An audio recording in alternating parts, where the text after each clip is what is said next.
자비와 은혜가 넘치는 우리 주 하나님, 주님이 주시는 축복과 언약을 이 시간 찬양합니다. 주님께서 선택하신 믿음의 형제 자매들이 주님의 의와 공의를 찬양합니다. 주님의 능력으로 우리를 인도하심으로 우리가 주님 안에서 형제 자매가 되어 하나 되게 하시고, 주님이 저에게 주신 사명을 확실히 이해하고 깨달음을 주시고 행함을 주셔서 주님의 영광을 비추기에 부족함이 없도록 축복하여 주셔서 감사합니다. 주님께서 저에게 복음을 전하라는 사명을 잘 알고 있습니다. 주님께서 주신 사명을 다하기에 부족함이 없도록 저희를 인도하여 주셔서 주님께 영광을 드리게 해주세요. 팬데믹으로 인하여 혼돈과 혼란의 시대에 있을 때 주님을 더욱 찾고 더욱 찬양하며 더욱 주님의 보혈을 간구하도록 하여 주시고, 특히 극심한 육적, 영적, 재정 등의 고통으로 주님의 은혜를 부르짖는 형제 자매들의 모든 고통을 들어주시고 그들에게 주님만이 주실 수 있는 평안함을 주심으로 주님을 더욱 찬양하게 하여 주세요. 권성근 목사님께서 말씀을 전하실 때에 저희의 모든 것을 비우고 눈과 귀와 마음을 열어 주님의 말씀을 듣게 하시고, 우리가 필요한 변화를 받고 주님의 사랑을 갈급하는 사람들에게 복음을 전하기에 부족함이 없도록 인도하여 주세요. 말씀을 전하시는 권성근 목사님에게 성령으로 말씀하게 하시고 듣는 저희도 성령의 임재로 부흥이 일어나게 해주세요. 이 모든 말씀 예수 그리스도의 이름으로 기도드립니다. 아멘.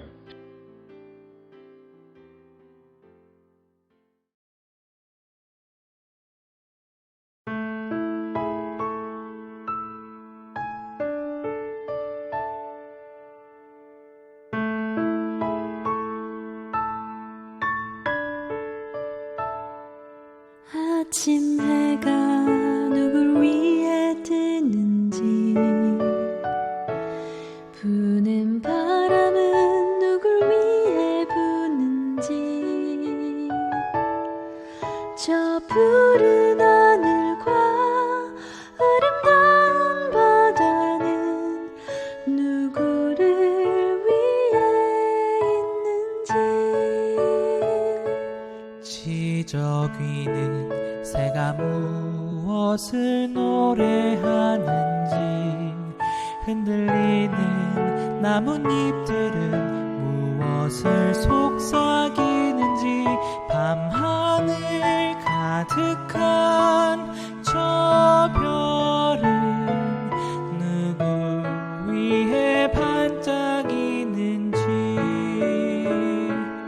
이 모든 것 다 널 위한 주님의 사랑, 이 모든 것 다 널 위한 사랑의 노래, 주께서 널 위해 만물을 지으시고 널 향한 사랑을 전하시네.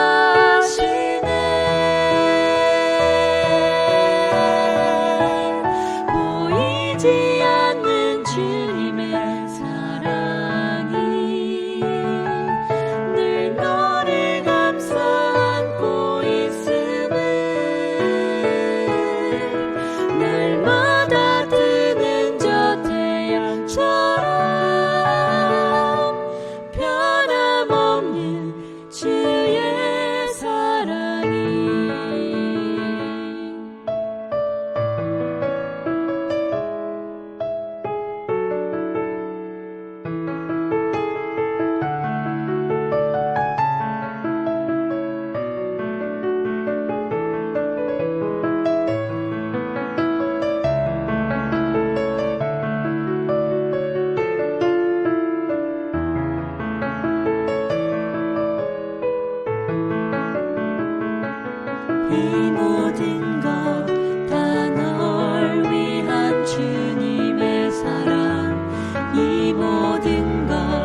안녕하세요. 주님 안에서 문안드립니다.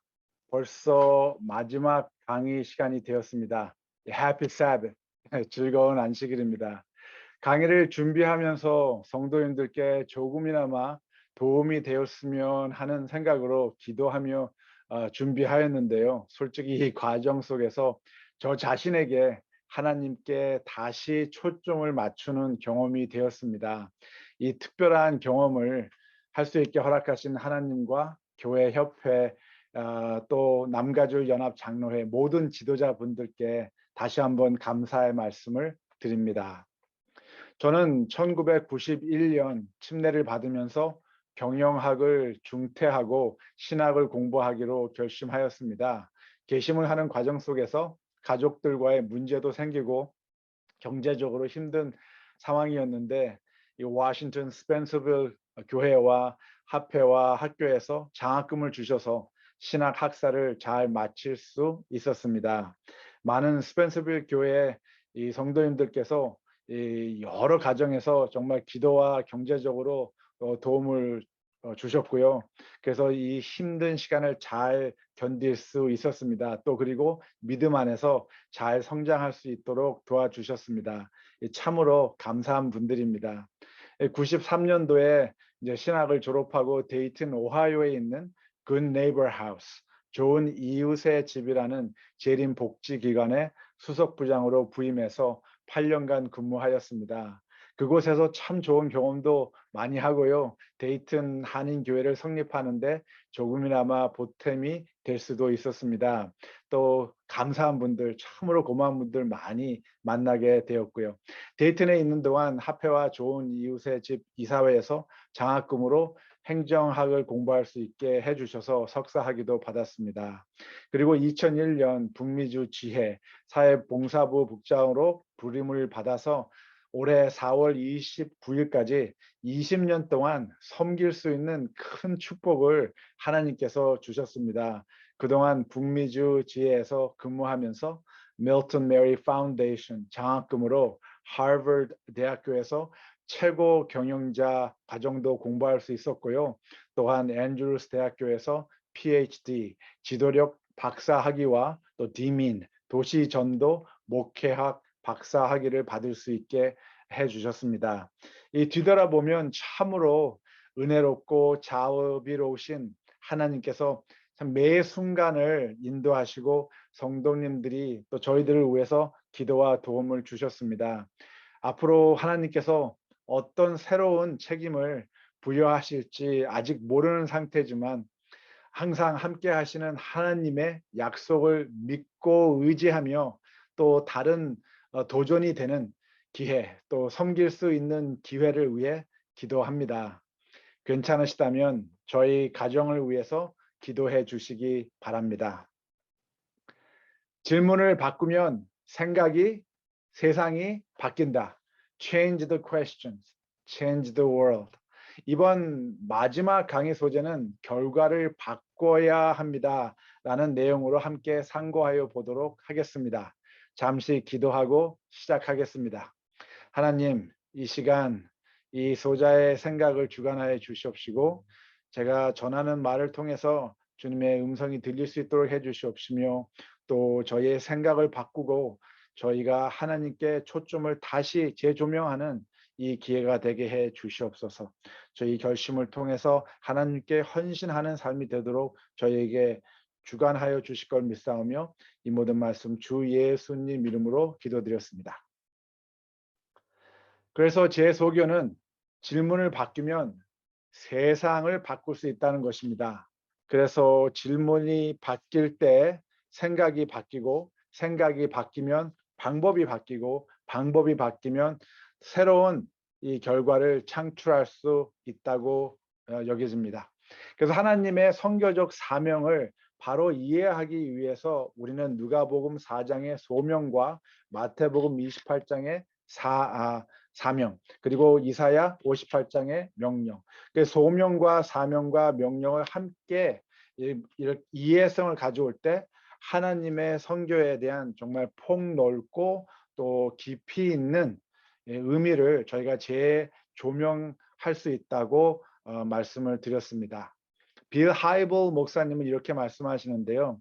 교회를 통한 예수님은 이 세상의 희망이시며 주님을 쫓아 섬기는 자들은 하나님 나라의 희망이다. 하나님은 우리를 섬김의 직분으로 부르셨습니다. 이것은 결코 타협될 수 없는 의미와 직무입니다. 우리는 겸손하게 사랑의 섬김을 통해서 우리 주 예수 그리스도를 따라야 합니다. 왜냐하면 예수님 자신이 겸손한 종이셨기 때문입니다. 인정과 사랑이 가득한 봉사와 섬김이 특징인 그리스도의 모델을 통해서 우리는 사람들을 영적으로 변화하도록 이끌 수 있게 되고 또 천국에서와 같이 지상에서도 하나님의 왕국을 위해서 세상을 변화시킬 수 있는 것입니다. 그런데 현실적으로 조금은 답답할 때가 간혹 있습니다. 그래서 이 조셉 맥키안 이 두 교수님들은 이렇게 말씀하시는데요. 오늘날 세상에 무신론이 존재하는 하나의 가장 큰 원인은 입술로는 예수를 인정하고 밖에 나가서는 자신의 생활 양식으로 그분을 부인하는 그리스도인들이다. 그것이 바로 믿지 않는 세상 사람들이 그리스도인들을 믿을 수 없다고 여기는 이유이다라고 말씀하십니다. 참 심각한 말씀이죠. 예, 우리는 물질적 소유와 사회적 신분을 얻기 위하여 분투해서는 안 됩니다. 우리는 재정적 성공, 외적으로 이 아름다움 또는 직업적 성취만을 갈망해서는 안 되는 것입니다. 우리 모든 재림 교회의 그리스도인들은 하나님의 신실한 종이 되어서 그분의 사명을 담당해야 하는 것이죠. 우리는 모든 사람에게 다가가서 그들과 함께 나누고 돌보고 그들에게 하나님의 구속 사역에 대한 복음을 말과 행동으로 선포하여야 하는 것입니다. 그리하여서 사회가 우리를 이 땅에서 인식할 수 있고 실체적이고 가시적인 명백한 하나님의 왕국의 징표로 여기도록 해야 하는 것이죠. 바로 이것은 교회가 지역 사회 안에서 어떻게 하면 가장 좋은 교회가 되느냐 하는 문제가 아니고 어떻게 하면 지역 사회를 위해서 협업하는 가장 좋은 교회가 될 수 있을까 하는 문제이기 때문입니다. 그래서 우린 질문을 바꿔서 다른 결과를 창출해야 합니다. 그래서 복음은 추상적인 관점에서 말로써 선포되고 또 구체적인 관점에서 행함으로 선포되어야 합니다. 사람들이 그리스도교를 듣고 보고 만지고 느낄 수 있어야 합니다. 우리는 기업을 통하는 것을 중단하고 교회의 내적 성장을 위한 행사를 치르는 것에 집중하는 대신에 교회의 선교적 본질에 초점을 맞춰야 합니다. 우리가 외부적으로 집중할 때 우리의 목표는 변화할 것입니다. 우리 지역 사회와의 협업을 통해서 장기적으로 지속 가능한 지역 사회 개발에 참여하여야 합니다. 우리의 창의성과 영향력을 통한 전도의 초점을 이젠 맞추어야 합니다. 그래서 존 스타트 목사님께서 예수님의 말씀과 행실은 각각 서로에게 속한다라고 말씀하십니다. 말씀은 행실을 해석하고 행실은 말씀을 구현한다라고 하세요. 예수님께서는 천국 복음을 전하신 것뿐만 아니라 눈에 보이는 왕국의 표징들을 실행하셨다라고 말씀하십니다. 이 말씀이 바로 제가 교회의 존재 가치는 지역 사회 봉사와 사회 활동이라고 믿는 이유입니다. 하나님께서 하늘나라부터 이 땅에 오셨습니다. 하나님께서 먼저 손을 내밀어 다가오셨습니다. reach out 한 것입니다. 그래서 교회의 목적은 교회가 하나님의 선교적 사명으로 먼저 사회를 향해서 교회 밖으로 reaching out 해야 되는 것이죠. 하나님의 영광을 위해서 우리의 가정으로, 이웃으로, 그리고 지역 사회로 우리가 먼저 나아가야 합니다. 그래서 우리는 이러한 선교적 운동을 통해서 우리와 함께 연합할 주님의 제자들을 양성할 수 있게 되는 것입니다. 근데 안타까운 한 과거의 역사를 통해서 이 점을 구체적으로 살펴보도록 하겠습니다.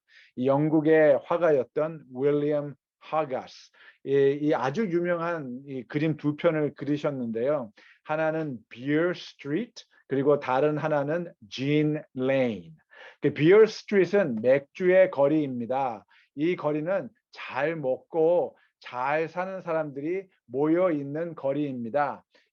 보시면 아시겠지만 사람들이 자기의 재능을 아주 마음껏 사용하고 또 먹고 마시고 또 연애도 하고 사고 팔고 또 건물도 새로 짓고 아주 좋은 환경입니다. 그렇죠? 이 거리는 아주 뭐 잘 먹고 잘 사는 사람들이 모여 있는 것 같아요. 근데 다른 그림, 진 레인, 이 진이라는 독주의 거리입니다. 이 그림은 공동체의 어떠한 절망적인 모습을 모습을 묘사하고 있는데요. 이 어떠한 그 죽음, 절망, 부패가 이 그림 한 폭에 참 만연하게 이렇게 설명이 되어 있습니다. 예를 들어서 이 훔쳐온 물건들, 작물들을 지금 이제 판매하는 거, 그리고 이 동물의 이 뼈를 지금 사람이 먹고 있고, 또 이 엄마가 아이에게 이 알코올을 주어서 또 문제가 생기고, 이 사람은 자기의 이빨을 지금 빼가지고 팔아서 돈을 만들려고 하고요. 또 어떤 사람들은 이 죽은 사람의 관을 땅에서 파내가지고 그 관 속에 들어있는 귀중품들을 또 훔치려고 합니다. 그리고 여기 한 사람은 정말 삶이 얼마나 힘들었는지 또 목을 메어 있는 이런 모습까지 저희가 볼 수가 있습니다. 이 맥주의 거리와 진의 거리, 두 그림이 참으로 이 대조적입니다. 그렇죠? 이 그림의 배경은 물론 부패된 과세 제도와 또 빈부의 차이, 진이라는 술과 연결된 정치적, 사회적 문제점을 내포하고 있습니다. 그런데 또 한 가지 재미있는 관점은 이 하가스라는 미술가가 이 그림을 통해서 기독교인들에게 야유를 퍼붓고 있는 것입니다. 참 재미있죠. 그 이유가 그 당시에는 조지 위필 목사님, 영국 성공의 목사님, 아주 유명한 야외 설교자였죠. 전도자 중에 한 분이셨습니다. 그런데 이분이 영국에서만 8,000번 이상으로 천막을 치고 야외 설교를 하셨습니다. 굉장하죠. 그런데 이분의 삶의 마지막 순간에 이런 말씀을 하십니다. 제 형제 웨슬리는 현명하게 행동했습니다. 그의 사역을 통해 깨우침을 받은 영혼들은 스몰 그룹에 합류하여 그의 수고의 열매를 보존했습니다. 이것은 내가 소홀히 한 것이었고 결국 내 백성은 모래밧줄에 매달려 있는 것과 같은 상황이 되었습니다. 라고 하셨어요. 모래밧줄에 매달려 있는 것 같은 상황이 되었다. 왜 이런 말씀을 하셨는지 궁금하시죠? 대답은 바로 이 하가스라는 미술가의 그림을 통해서 알 수 있습니다. 이분이 그리스도인에게 야위를 퍼붓고 있다고 제가 말씀드렸죠. 이분이 얘기하는 게 그 수많은 설교와 집회를 통해서 우리 사회의 변화는 하나도 이루어지지 않았다는 야위를 하고 계신 거예요. 8,000번 이상의 야외 설교와 이 지역 사회에 정말 텐트를 치고 전도회를 했지만 이 지역 사회에 아무런 변화를 가져오지 않았다는 것입니다. 맥주의 거리는 그대로 맥주의 거리고 진의 거리는 그대로 진의 거리입니다. 사람들의 삶을 변화시키지 않고 사회를 하나님 나라로 바꿔 놓지 않은 채 8,000번 이상의 설교만 해서 무엇 하냐고 그리스도인들에게 이분이 야유를 퍼붓고 있는 것입니다. 그들의 야유가 들리지 않으십니까? 그들의 울부짖음이 들리지 않으십니까? 이 한 무속자가 이렇게 얘기합니다. 나는 배고팠어요. 그런데 당신은 나의 굶주림에 대해 논하기 위해 자선 단체를 결성했어요. 나는 감옥에 갇혔어요. 그런데 당신은 살며시 예배당에 들어가 내가 석방되도록 기도했어요. 나는 벌거벗었어요. 그런데 당신은 마음속으로 나의 외모가 단정한지 생각했어요. 나는 아팠어요. 그런데 당신은 무릎을 꿇고 자신이 건강한 것에 대해 하나님께 감사했어요. 나는 집이 없었어요. 그런데 당신은 내게 하나님의 사랑이라는 영적 쉼터에 대해 설교했어요. 나는 외로웠어요. 그런데 당신은 나를 위해 기도한다며 나를 혼자 버려두고 갔어요. 당신은 너무나 거룩하고 하나님께 아주 가까이 있는 듯 보이네요.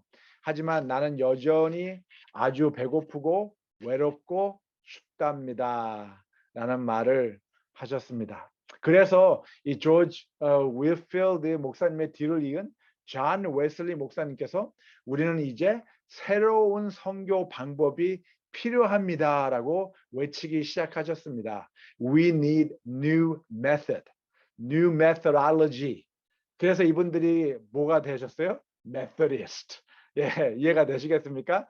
새로운 방법, new method. 그래서 이분들이 Methodist가 되셨어요. 저희가 감리교라고 한국말로 하죠.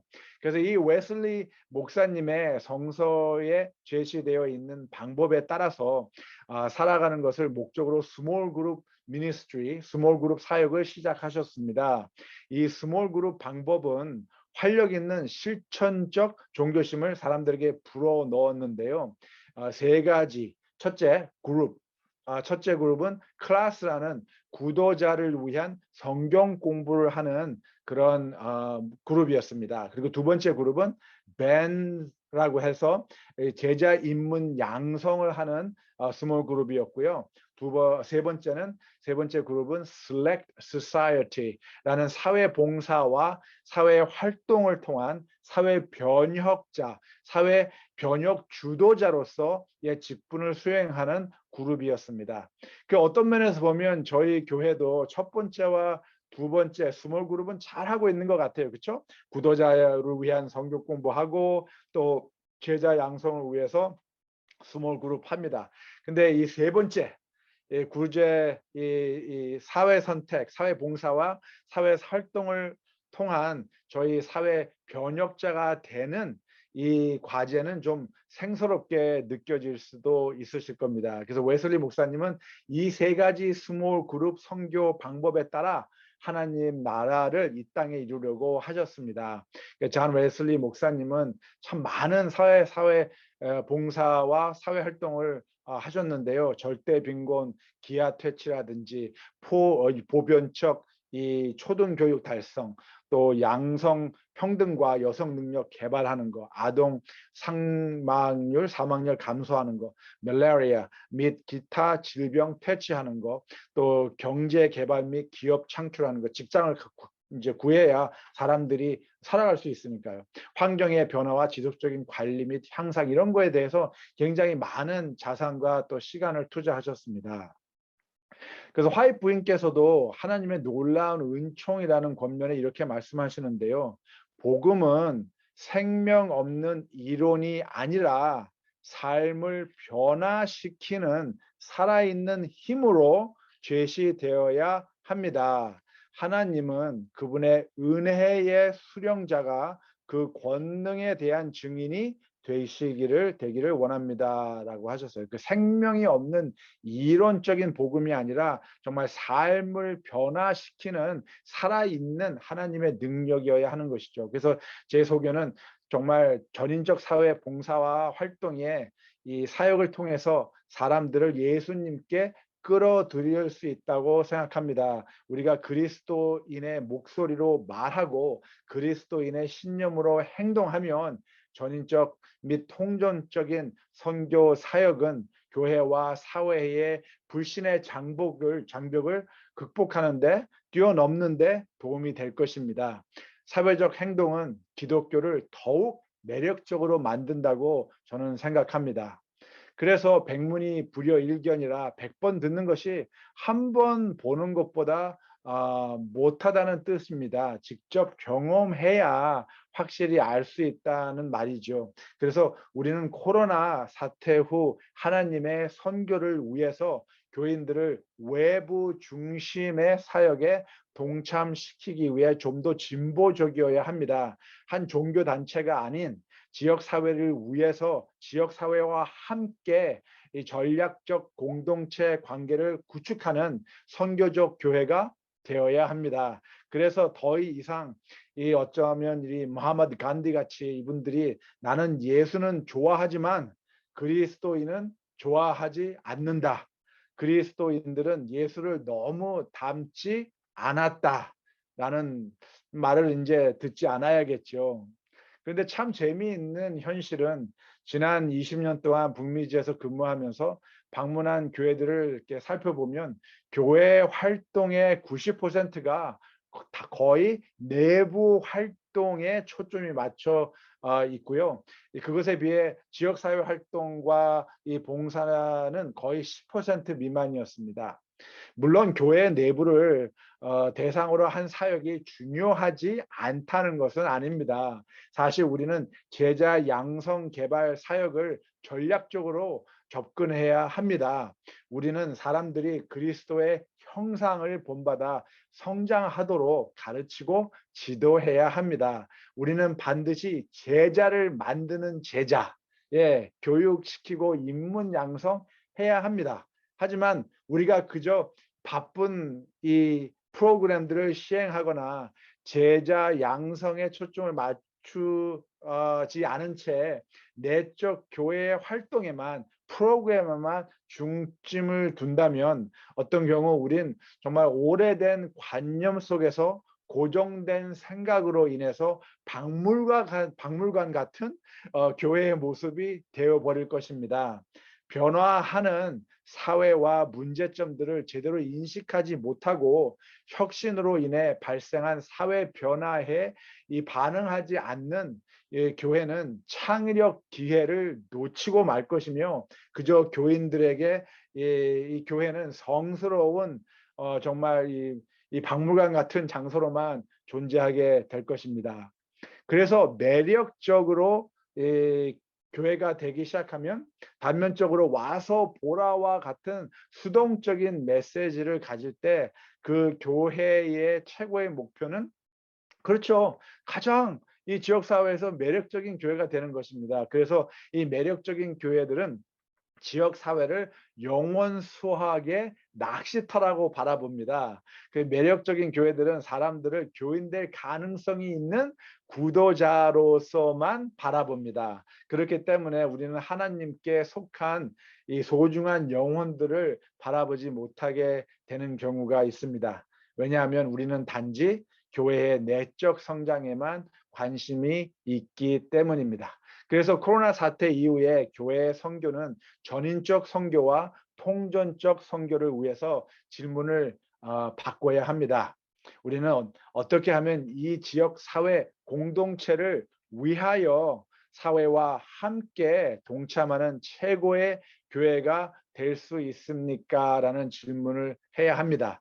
그래서 매력적인 이 교회의 모습에서 선교적 교회의 존재로 우리는 탈바꿈해야 합니다. 그래서 티모시 켈러라는 박사님께서 이 선교적 교회가 되는 4가지 본질적인 속성을 다음과 같이 말씀하시는데요. 첫째는 선교적 교회는 이 전인적 전도다라고 말씀하세요. evangelistic. 이분은 전도는 모든 창조물을 회복하고 깨어진 관계를 화해시키는 하나님의 성령의 역사를 이 선교적 교회의 중심이라고 말씀하십니다. 그래서 이것이 우리가 하나님의 사랑을 말과 행동으로 증거하고 또 복음을 말과 행동으로 선포하는 이 복음 전도인 것입니다. 전인적인 사역을 통해서 끊어진 관계를 포용하고 통전적 사역으로 사회를 변화시키는 복음 전도자가 되어야 하는 것이죠. 둘째, 선교적 교회는 성육신적 전도라고 말씀하십니다. 이 incarnational. 그래서 그리스도인들은 지리적으로 서로 가까운 곳에 살면서 그들 사이에 친밀하고 강한 공동체를, 믿음의 공동체를 만들어야 합니다. 그런 다음에 도시의 시민들과 그들의 이웃과 도시의 공동체 생활에 깊이 관여해야 하는 것이죠. 그래서 우리는 우리 사회의 필요 사항을 발견하기 위하여 지역 사회와 다른 시민 단체들을 포옹하고 관계를 맺어야 합니다. 그리스도의 이름으로 그들과 협업하여 하기 시작해야 한다는 것이죠. 예를 들어서 우리 지역에 있는 Habitats for Humanity, 집 없는 사람들을 위해서 집 짓는 일, 그런 거 하시죠? 그런 거에 같이 가서 봉사하시는 거예요. 같이 가서 봉사하시면서 지역 사회와 교감할 수 있는 기회를 만들어야 하는 겁니다. 이 과정을 통해서 우리가 보여준 열정과 헌신을 통해서 우리 교회에 대한 새로운 인식을 갖게 하는 것이죠. 그래서 우리의 지역사회에서는 이 봉사회를 하려고 하는 기회를 찾는 사람들이 많이 있습니다. 그 봉사할 기회를 찾고 있는 진실한 사람들을 저희가 이런 봉사할 수 있는 기회와 연결을 하는 것이죠. 그래서 교회와 사회 사람들이 함께 봉사할 수 있도록 기회를 교회가 의도적으로 만들어야 한다는 겁니다. 자, 세 번째, 선교적인 문맥적 교회입니다. contextual이라는 건데요. 우리는 사회적 문화와 문제점에 대한 깊은 성찰과 소통을 통해서 창조적인 선교 방법을 찾고 사회 봉사와 활동을 해야 합니다. 교회는 이 포스트모던 문화와 또 후기 그리스도 교회의 현실성과 관련이 있어야 하는데요. 지역사회 시민들과 어울릴 때 우리는 그들의 복잡한 환경에, 개인적으로 사회적으로 복잡한 환경에 민감해야 합니다. 그래야 그들이 필요한 사역을 저희가 할 수 있는 겁니다. 네 번째, 선교적 교회는 상호적이고 또 공동체적이다라고 말씀을 하세요.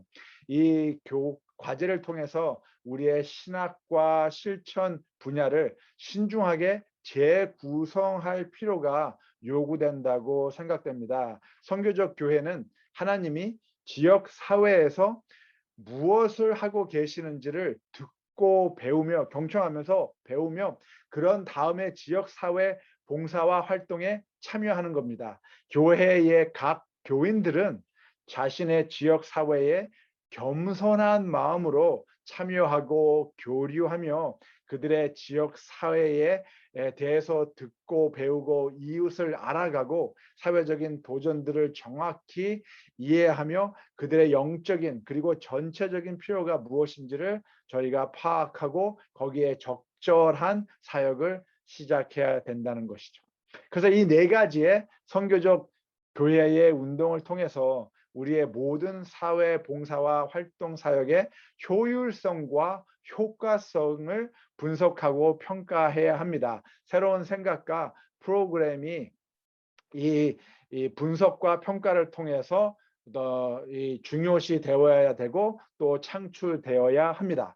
그저 행사 위주의 또 다른 행사를 하는 행사는 이제 방법을 바꿔서 다른 결과를 창출해야 합니다.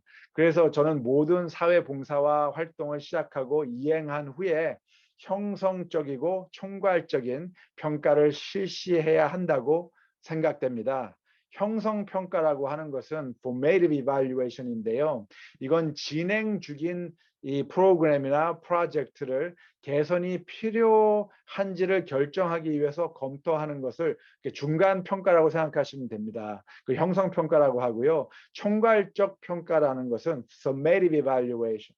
프로그램이나 프로젝트 마지막에 실시를 하는 것인데 전반적 효과와 효율을 결정하는 것입니다. 이 평가를 통해서 이 사역을 어떻게 확장할 것인가를 의논하고 아니면 또 그만두어야 하는지 판단을 할 수 있게 도와주는 것입니다. 왜 이러한 방법이 교회에 필요하냐고 질문하실 수 있습니다. 좋은 질문입니다.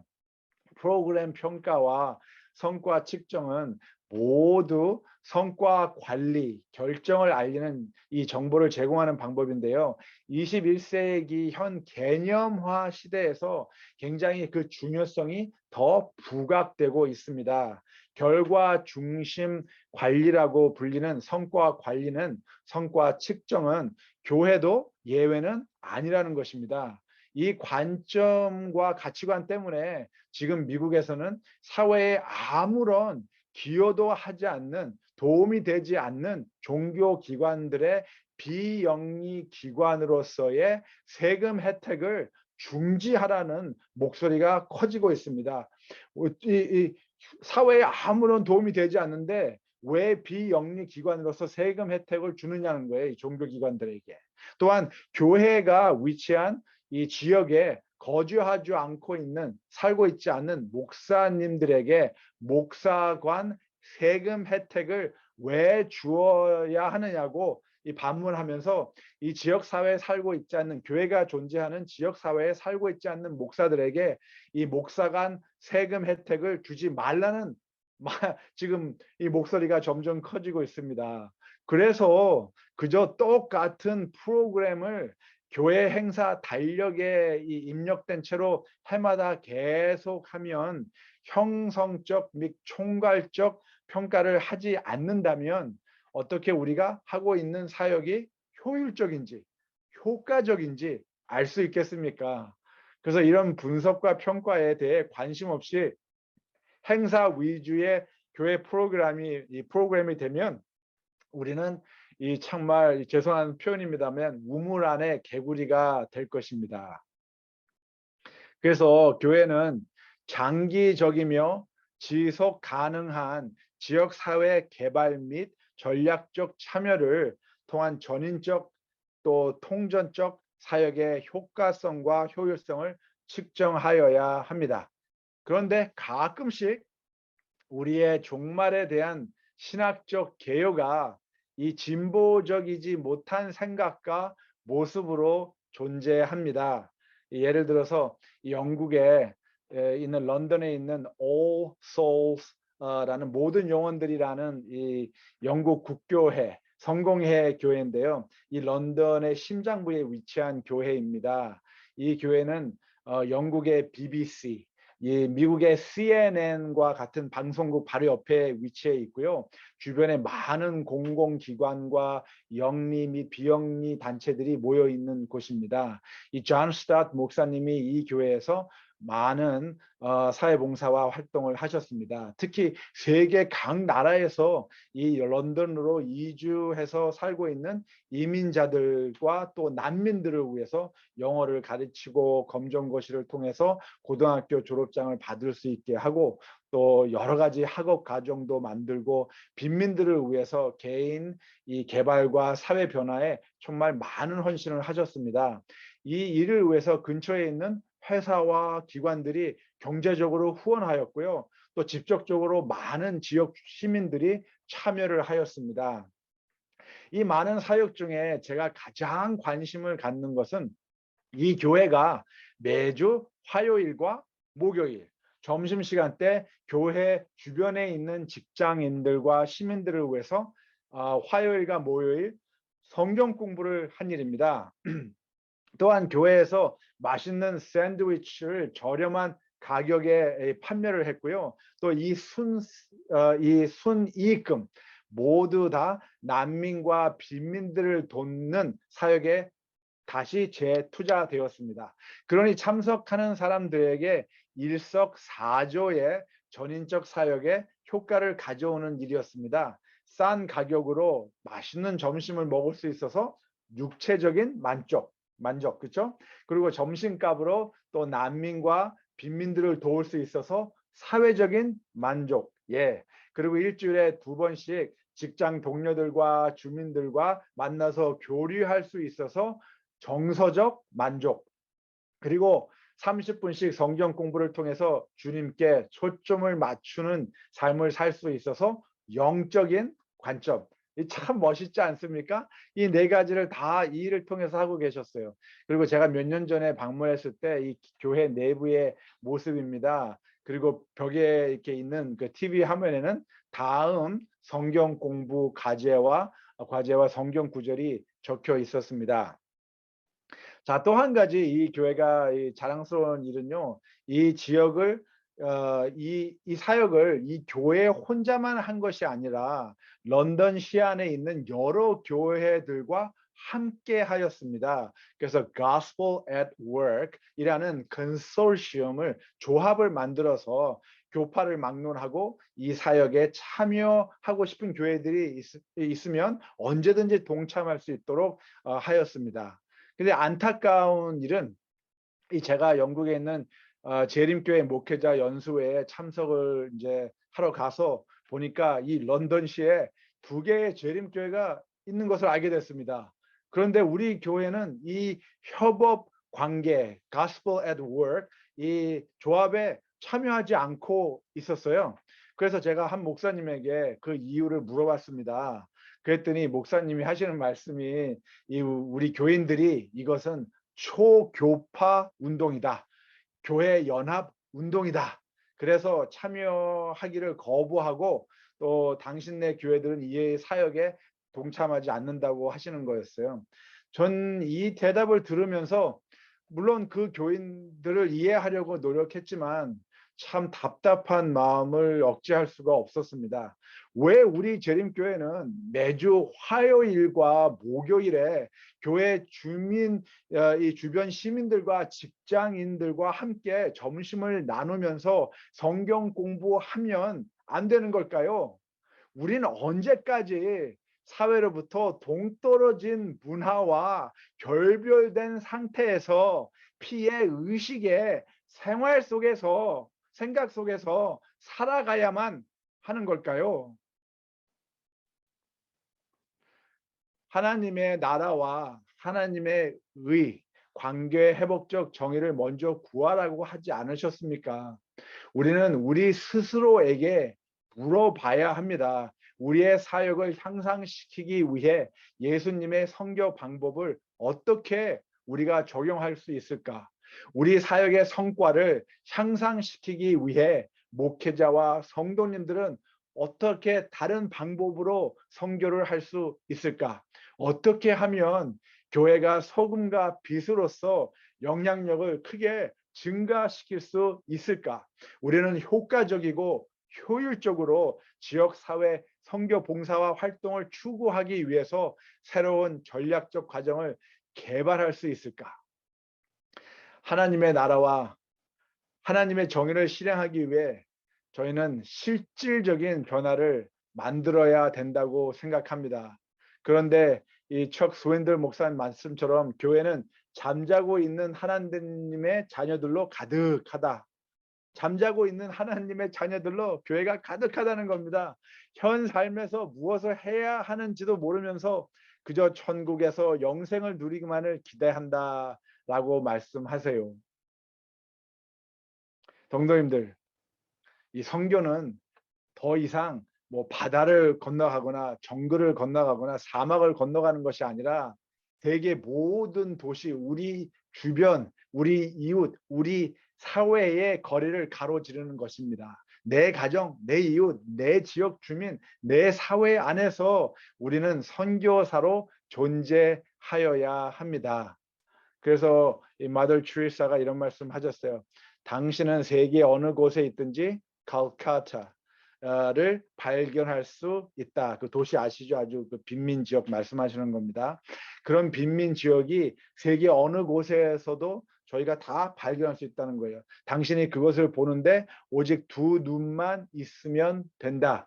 세계 어느 곳에 있든지 사랑받지 못한 사람들과 버림받은 사람들, 아무런 도움을 받지 못하고 있는 사람들, 그리고 변방으로 밀려나 잊혀진 사람들이 있다. 이것이야말로 가장 큰 빈곤이다라고 말씀하십니다.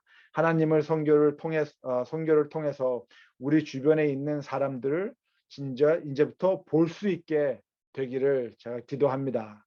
그래서 선교적 교회로 전향하기 위해서 우리는 몇 가지 요소를 측정해야 될 필요가 있는데요. 첫째, 교회 지역사회 봉사 활동을 위해서 교회 예산의 최소한 20%를 저희가 이제 이렇게 인베스트 해야 돼요. 지정해야 됩니다. 그리고 이 저희 활동이 교회 이외의 장소에서 봉사를 개최해야 돼요. 교회에서만 하는 것이 아니라 이 지역 사회에서 해야 된다는 것이죠. 교회가 위치한 지역의 공공, 영리 및 비영리 기관의 지도자들과 유대 관계를 성립해야 합니다. 그리고 커뮤니티, 우리 사회의 기능과 사회 활동에 참여하여야 합니다. 그리고 매 교회 직원회에서 지역 사회에 관여하는 사회 봉사 또 사회 활동 방법에 관해서 논의를 하셔야 합니다. 하나님의 선교 사명을 위해 의논하는 것에 더 많은 시간을 투자해야 합니다. 매주 예배에서 지역사회의 새로운 사람들이 신앙 공동체를 형성한다는 것을 경험할 수 있어야 합니다. 그래서 이런 과정 속에서 저는 교회와 사회 간에 높이 쌓여 있는 이 장벽들을 무너뜨릴 수 있다고 생각합니다. 영적인 경계, 문화적 계층, 인종, 교회 문화 이런 모든 경계와 장애의 높은 벽들은 어쩌면 우리 스스로가 만들어 놓았을 수도 있습니다. 이제 이 경계와 장애를 우리 스스로가 넘어야 합니다. 무너뜨려야 합니다. 그래서 가끔 이런 생각을 해보는데요. 그리스도인으로서 자라면서 이 단면적으로 우리는 우리가 가지고 있는 종교 브랜드를 선전하고 판매하도록 가르침을 받고 또 그렇게 훈련을 받아가고 있지는 않나라고 생각해 봅니다.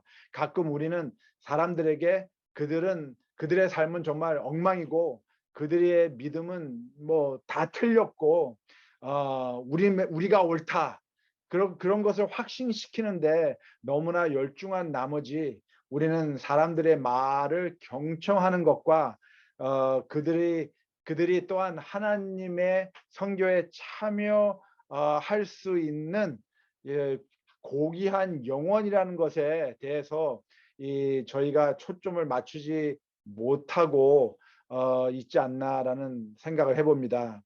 혹 우리는 그들을 바라보면서 우리가 가지고 있는 하나님에 대한 동일한 필요를 가진 영적 존재로 여기기보다는 구도자로서만 바라볼 수도 있지 않을까요?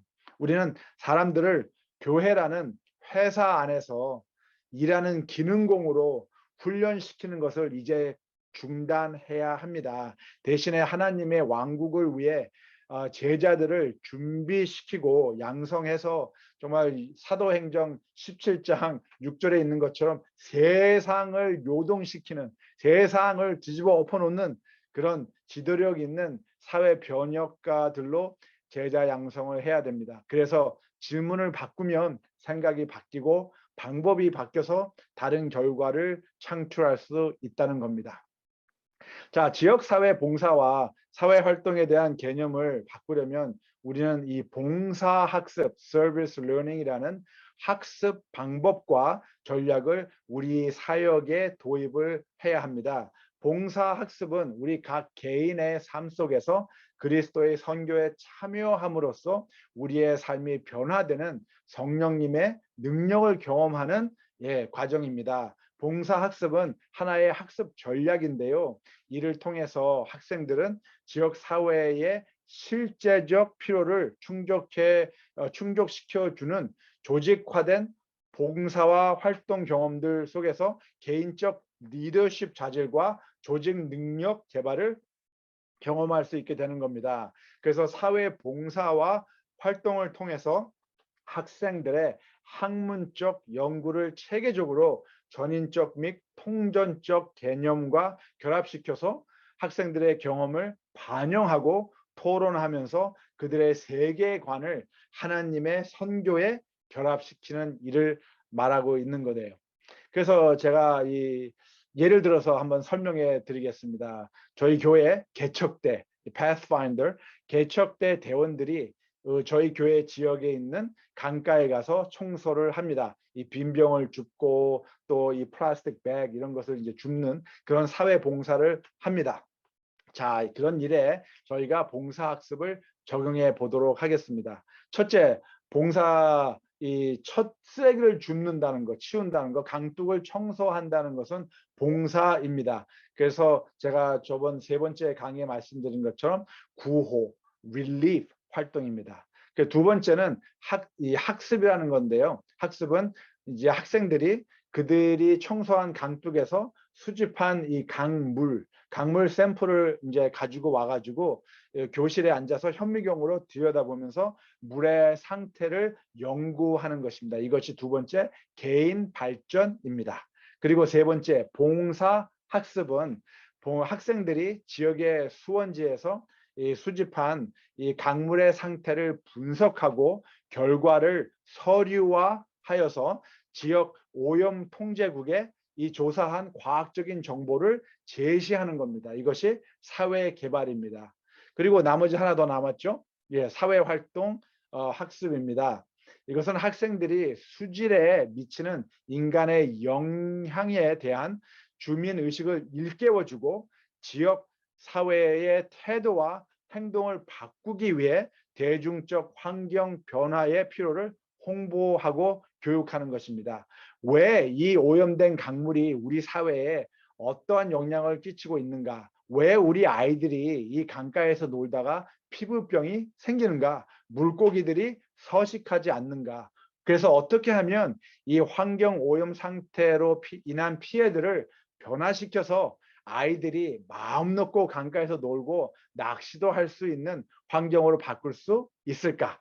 그러한 교육과 홍보에 우리 학생들이 자녀들이 직접 참여하는 것입니다. 이런 경험을 통해서 우리의 자녀들이 하나님의 제자로 양성되어지는 것이죠.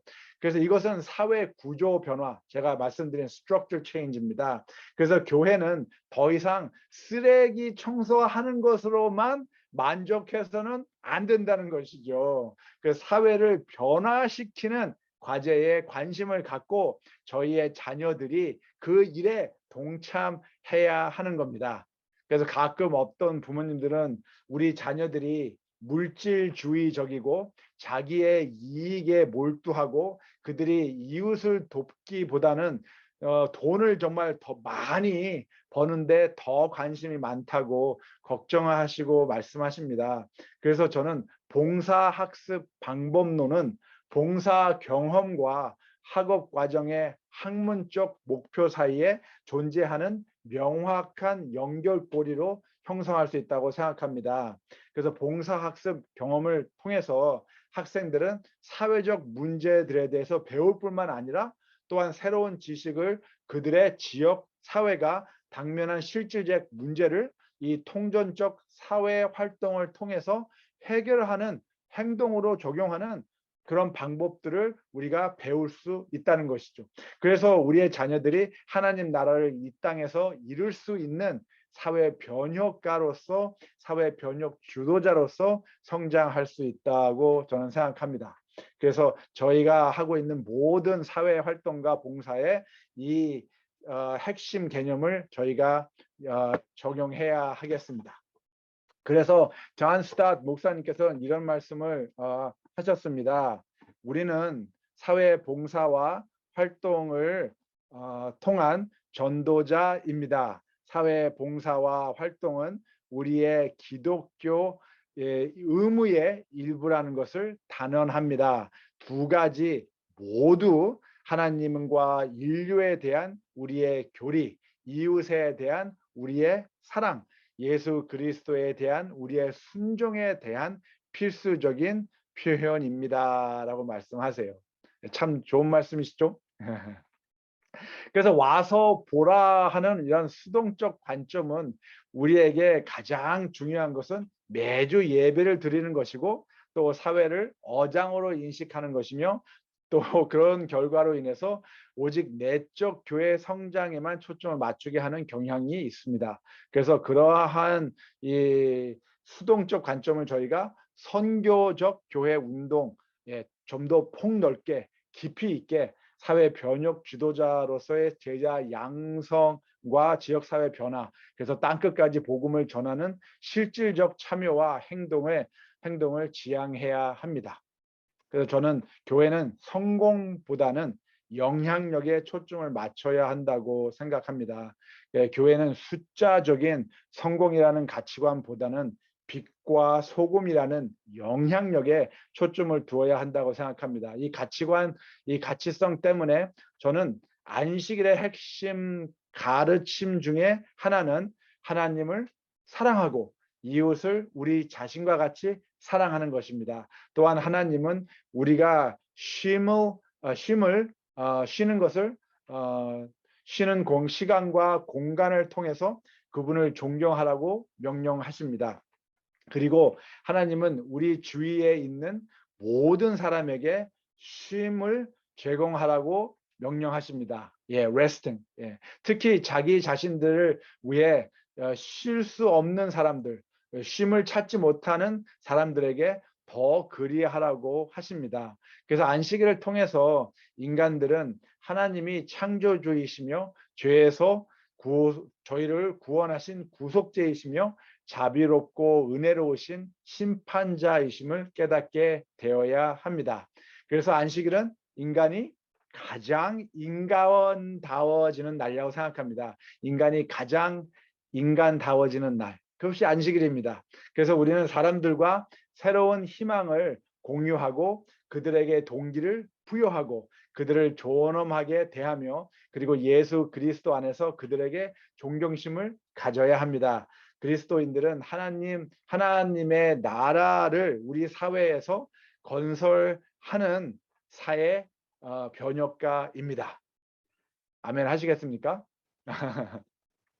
근데 19세기와 20세기의 선교 전략 방법은 성서적 진리를 가르치고 개인의 습성에 변화를 가져오게 하고 또 결과적으로 성도의 교제에 참여할 수 있는 교인으로서의 어떠한 인정이 주어진 과정이었다면 21세기의 선교 전략 방법의 중요성은 관계 회복입니다. 그래서 관계 회복적 정의에 대해서 많은 대화를 나눈 이유가 바로 이것 때문입니다. 또한 존재 가치, 개인의 삶이 우선이 아닌 하나님의 선교가 우선이 되는 그로 인해서 증명되는 개인의 존재성이 중요시 되고 있는 사회입니다. 또한 주님의 선교 사명과 뜻을 이루기 위해서 주님의 제자로 새롭게 태어나는 새로운 결심을 하는 과정을 더 중요시 여기는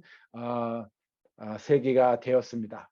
그래서 교회는 주님의 제자들을 계몽하고 교육하고 개발시키고 준비시켜서 사회 지도자로서 성장할 수 있도록 지속적인 시간과 자원을 투자해야 합니다.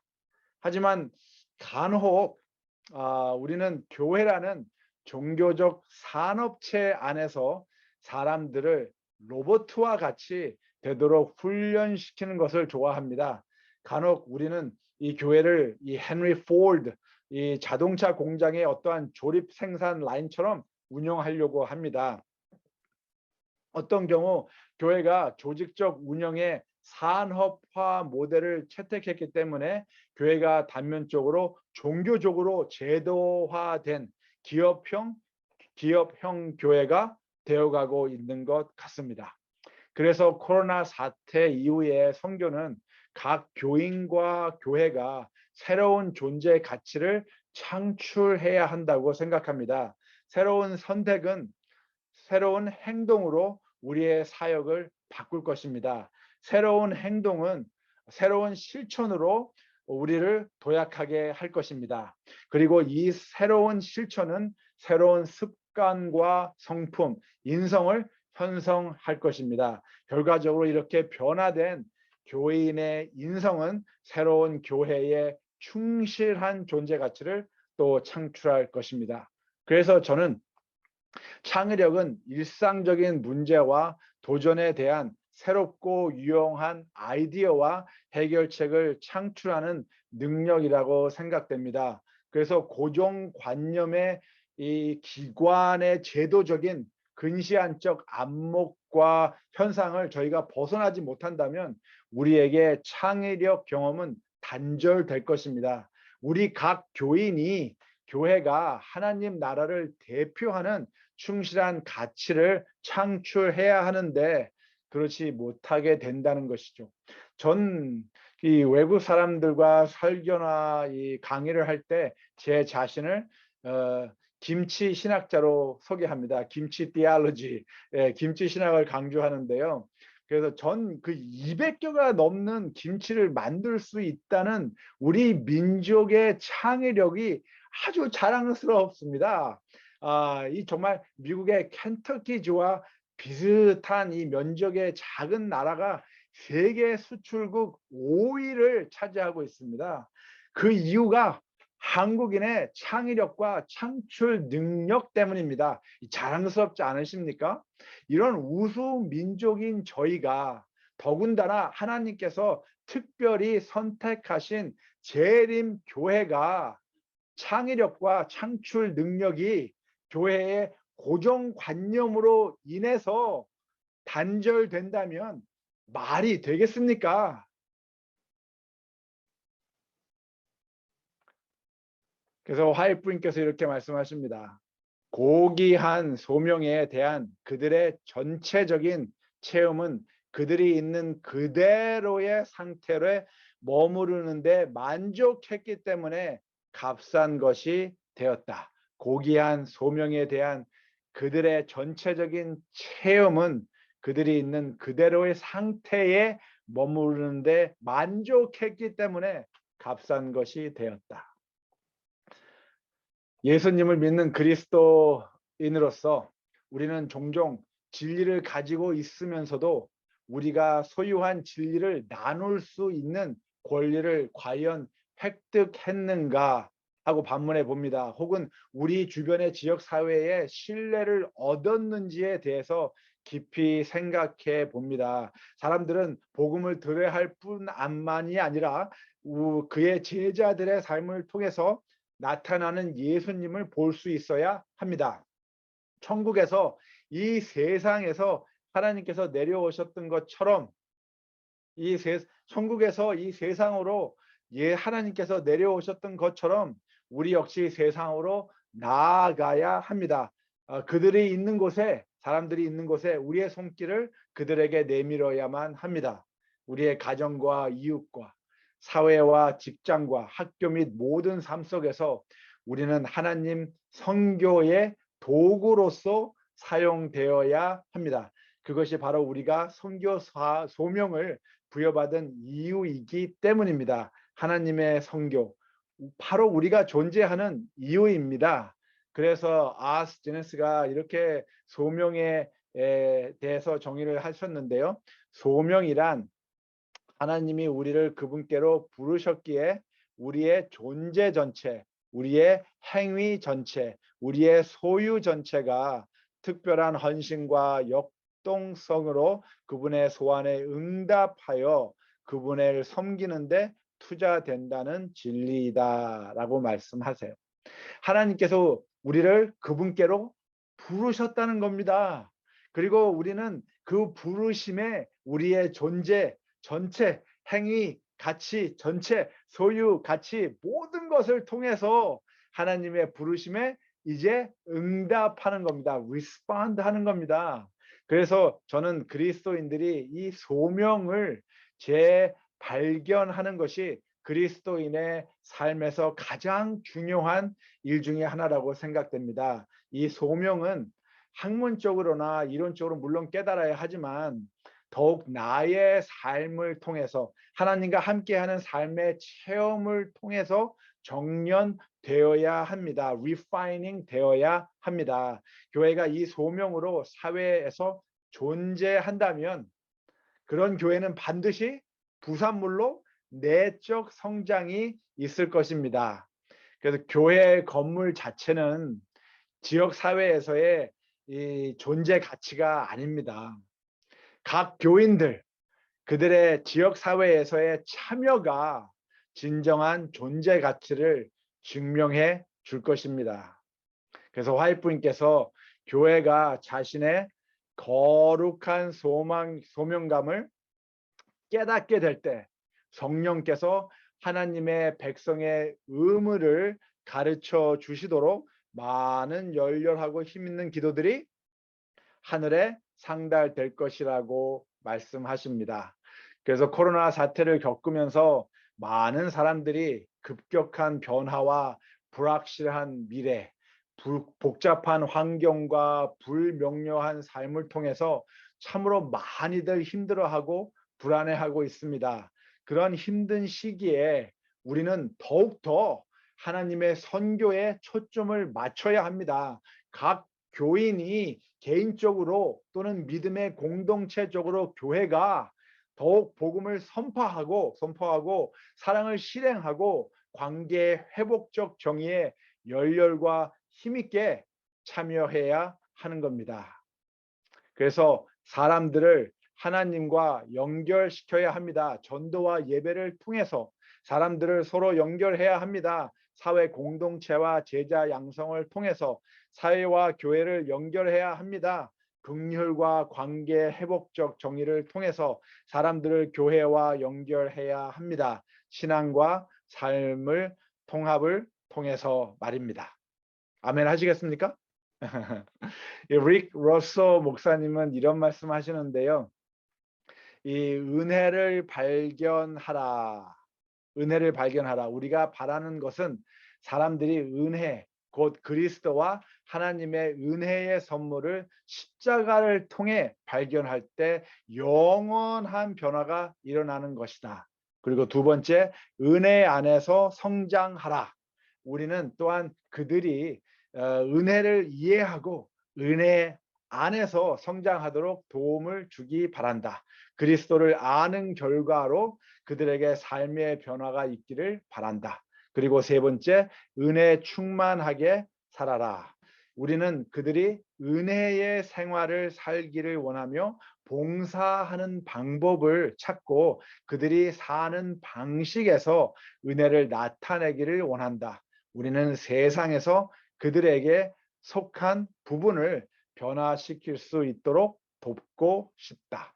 그래서 은혜를 발견하고 은혜 안에서 성장하고 그리고 은혜에 충만하게 살아야 한다고 목사님께서 말씀하십니다. 사회와 협업하는 과정 속에서 우리가 선교사로서 그들과 함께 활동하면서 예수 그리스도의 은혜를 발견하고 은혜 안에서 같이 성장하고 은혜 충만하게 살아가야 한다면 할 수 있다면 얼마나 좋은 세상이 되겠습니까?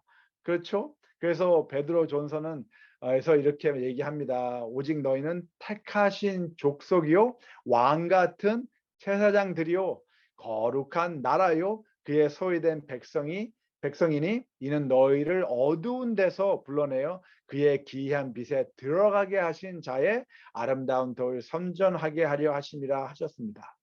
우리는 하나님께 속하며 하나님께로부터 창조되었고 부름을 받았고 구원을 받고 권한을 받아 하나님을 섬기는 그분의 백성으로 존재하는 것입니다. 그것이 바로 저희의 존재성입니다. 우리의 존재성은 바로 하나님입니다. 우리가 하나님으로부터 존재하기 때문입니다. 그래서 하나님께서 너희가 나를 택한 것이 아니요 내가 너희를 택하여 세웠나니 라고 하십니다. 왜 선택되었습니까? 서로 사랑하라고요. 하나님을 사랑하고 하나님의 자녀들, 나의 이웃을 사랑하라고 선택받았습니다. 그래서 복음은 추상적인 관점에서 말로써 선포되어져야 되고 또 구체적인 관점에서 행함으로 같이 선포되어야 합니다. 그래서 우리 그리스도인들의 사명은 이제 복음을 전하고 주님의 사랑을 나누는 일입니다. 고린도후서에 여러분의 이 봉사의 결과로 그들은 하나님께 영광을 돌릴 것입니다. 그들은 여러분이 하나님께 순종하여 그리스도의 복음을 고백하고 또 그들과 모든 다른 사람에게 너그럽게 도움을 보낸다는 사실이 입증되었기 때문입니다. 사람들이 복음을 듣는 것으로만 끝나는 것이 아니라 주님의 제자인 우리의 삶을 통해서 복음을 볼 수 있고 경험할 수 있어야 하는 겁니다. 그래서 하나님의 선교는 메시아의 선교 사명은 모든 인류를 향한 복음의 선포로 시작되었습니다. 또한 하나님의 사랑을 실행하고 하나님 나라의 가치성, 희년, 관계 회복적 정의를 회복해야 하는 것입니다. 이런 질문을 브리티시 콜롬비아 이 캐나다에 있는 The Church in the Valley 라는 재림교회가 25년 전부터 하기 시작했어요. 이분들이 질문을 한 게 우리는 얼마나 사회로부터 이 믿음직한가, trustworthy, 사회 봉사 활동을 하겠다고 말한 것을 우리가 시행하고 있는가, 우리의 공감은 어느 정도인가, 우리는 지역 사회에 필요해 관심을 가지면서 사회와 함께 협업하고 있는가, 우리의 실체적인 증거는 무엇인가, 우리는 지역 사회로 하여금 그들의 필요가 충족된 것을 알게 하고 명백하고 구체적인 결과를 가시적으로 증명할 수 있는가. 이러한 질문을 25년 전에 저희 이 캐나다에 있는 재림교회가 하기 시작했습니다. 이 마이크 제이미슨 목사님과 교인들이 한 50명 안팎되는 교회였는데요. 이 25년 후 오늘 1000명이 넘는 교회가 되었습니다. 이 지역에 빛과 소금으로 성장된 교회가 되었습니다. 이 새로 지은 교회 건물 모습인데요. 그 교회는 정통적으로 예배도 드리고 또 현대 시대적 감각으로 예배도 드립니다. 그 아주 정말 그 theater 스타일로 아주 이쁘게 교회를 지었어요. 근데 이 교회 성장은 바로 전인적 및 통전적 사회 봉사와 활동이 바로 바탕이 되었습니다. 사회의 자산을 활용하고 주민들과 함께 지역에 필요한 이웃의 집을 고쳐주는 일부터 시작해서 가정폭력으로 인해 임시 거처할 것을 피난처를 찾는 사람들에게 그 장소를 또 교회 안에 이렇게 방을 만들어서 제공하고, 이 공공 도서실이 부족해서 정말 뭐 책을 빌려보는 일이 쉽지 않은 이 도시에서 교회가 지역 사회를 위한 도서실 운영도 하고요. 또 간단한 차 정비와 오일 체인지, 이 가난한 사람들을 위해서, 특히 이 편모 가정들, 정말 경제적으로 오일 체인지도 할 수 없는 그런 사람들을 이 교회에서 무료로 이렇게 정비도 해주고 또 이 오일 체인지도 해줍니다. 그리고 음식을 나눠주는 일도 하고요. 이렇게 여러 가지 일을 하다가 보니까 이 지역에 있는 어떠한 헬스 클럽 주인이 당신의 그 헬스 클럽 운동 기구를 이제 바꿔야 하는데, 옛 그 운동 기구들 그것을 파는 것보다 자기가 교회에 기부하겠다고 하는 거예요. 그래서 교회 주민들 사람들이 이 교회에 와서 또 운동을 할 수 있는 기회가 생겼습니다. 제가 그때 보니까 정말 뭐 새거나 다름없는 좋은 그 기구였는데 이 기구를 다 기부를 하셨어요. 또 교회 안에 암벽 타기 벽이 설치되어 있습니다. 이것도 그 기부받은 거예요. 교회 안에 암벽 타는 거 아마 있는 교회가 그렇게 많지는 않을 겁니다. 또한 실내 농구장이 있습니다. 실내 농구장. 그래서 이 교회는 그 지역 별로 동네 농구 대회를 시작했어요. 그래가지고 이 교회의 농구장에서 많은 그 분들이 겨울 내내, 특히 눈이 많이 오잖아요. 캐나다 BC 추우니까. 근데 거기서 좀 사람들이 운동하면서 성도의 교제도 나누고 친문도 나누고. 그래서 이 참 멋있지 않습니까? 25년 전에 질문을 바꾸면서 이 생긴 결과입니다. 교회의 내적 성장에 초점을 맞춰서 어떻게 하면 우리가 많은 교인들을 침례줄 수 있을까라는 생각을 한 것이 아니라, 어떻게 하면 이 사회를 하나님 나라로 바꿀 수 있을까? 그러한 열정의 결실이 교회 내적 성장을 가져온 것입니다. 그래서 50명의 교회가 1000명이 넘는 교회가 된 거예요. 멋있죠? 멋있습니다. 그래서 전 이 존 밀턴 목사님이 이런 말씀을 하시는데요. 모든 배움의 끝은 하나님을 더욱 사랑하고 닮아가기 원합니다. 바로 그러한 모습이 된다면 저희의 교회는 성장할 수밖에 없습니다. 자, 이 4번의 강의를 통해서 우리는 하나님을 더욱 사랑하고 더욱 닮아가기 원하는 제 결심이 되는 시간이 되었으면 합니다. 우리 구주 그리스도께서 하나님의 왕국을 위해 세상을 바꿀 꿈을 가지셨듯이 우리 모두 주님을 위해 변혁자가 되기를 희망합니다. 주님께서 하나님의 선교 사명을 위해서 재림교회를 세우시고 저희 모두를 초청하고 계십니다. 우리 모두 주님의 부르심에 응답하지 않으시렵니까? 우리의 삶의 가장 특권이요, 최고의 영광인 이 소명에 동참하지 않으시렵니까? 우리의 가정, 이웃, 믿음의 공동체, 지역 사회, 그리고 이 온 세상에 하나님의 나라, 은혜의 왕국을 건설하지 않으시렵니까? 코로나 바이러스 때문에 안식일에 교회의 문은 닫혀 있을 수 있습니다. 그러나 결코 하나님의 선교는 문을 닫을 수가 없습니다. 하나님의 선교는 교회의 활동이 아니기 때문입니다. 하나님의 선교는 교회의 행사가 아니기 때문입니다. 그래서 질문을 바꾸면 생각이 바뀌고, 생각이 바뀌면 방법이 바뀌고, 방법이 바뀌면 결과를 바꿀 수 있습니다. 새로운 결과를 창출할 수 있습니다. 제 4번의 강의를 통해 제 김치 신학을 잘 경청해 주셔서 감사드립니다. 다시금 미주교회 협회 회장이신 김성식 목사님과 남가주 연합장로회 회장이신 윤승민 장로님, 그리고 중간에서 참 애쓰신 이재국 장로님과 또 김기웅 목사님께 감사를 드립니다. 끝으로 이런 좋은 기회를 주신 하나님께 정말 감사드리고요.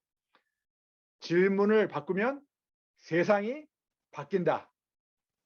감사했습니다. 좋은 안식일 되십시오.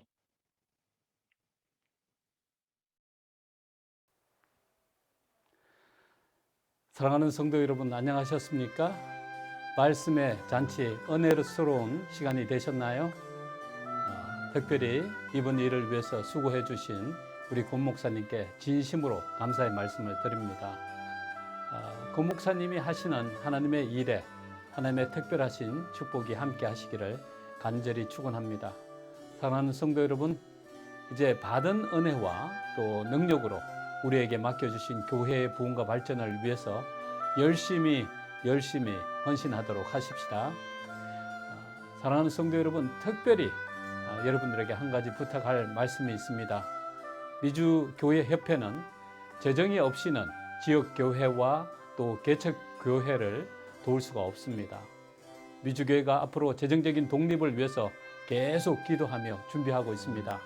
이 일을 위해서 성도님들도 기도해 주시고 또 도와주시기를 간절히 부탁드립니다. 감사합니다. 사랑하는 성도 여러분, 안녕하십니까? 이번 세미나를 위해 열정적으로 수고하여 주신 권성근 목사님 감사합니다. 성도 여러분, 이번 세미나를 통하여 받으신 감동과 회심의 결심이 주님 재림하시는 그날까지 변치 마시고 하나님의 동력자가 되시어 생명의 복음을 전하는 일에 죽도록 충성합시다. 권성근 목사님 그리고 성도 여러분 건강하시고 행복하십시오. 감사합니다.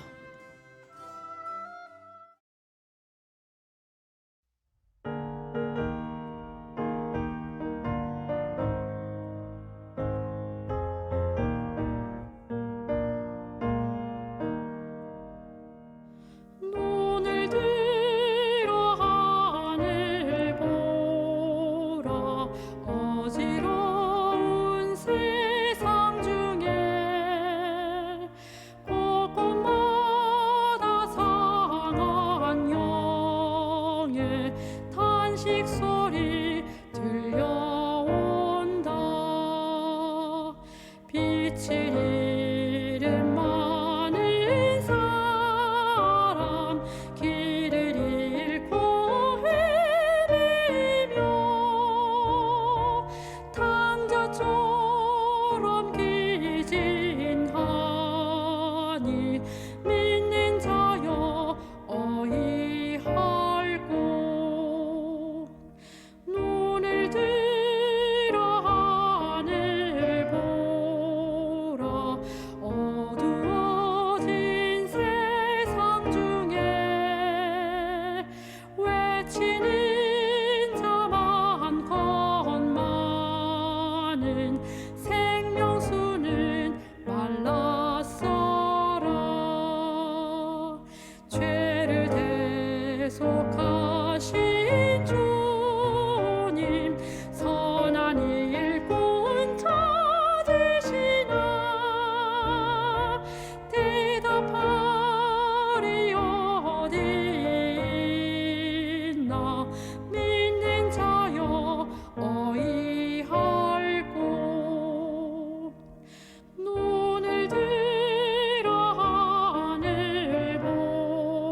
부르신다. 믿는 자여 어이할 곳. 눈을 들어 하늘 보라. 다시 사신 그리스도 만 백성을 사랑하사 오래 참고 기다리셔. 인내하신 우리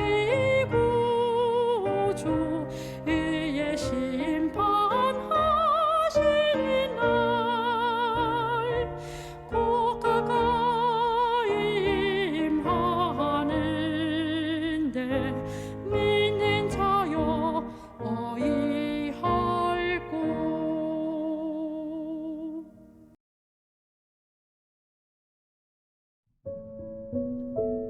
하늘에 계신 아버지, 미움이 있는 곳에 사랑을 줄 수 있기를 저희를 준비시켜 주시옵소서.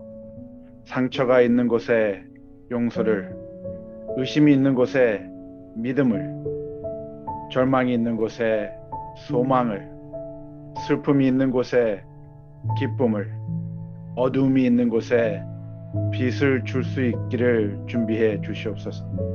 우리가 위로받기를 기도하지 아니하고 위로하기를 기도할 수 있게 해 주시옵소서.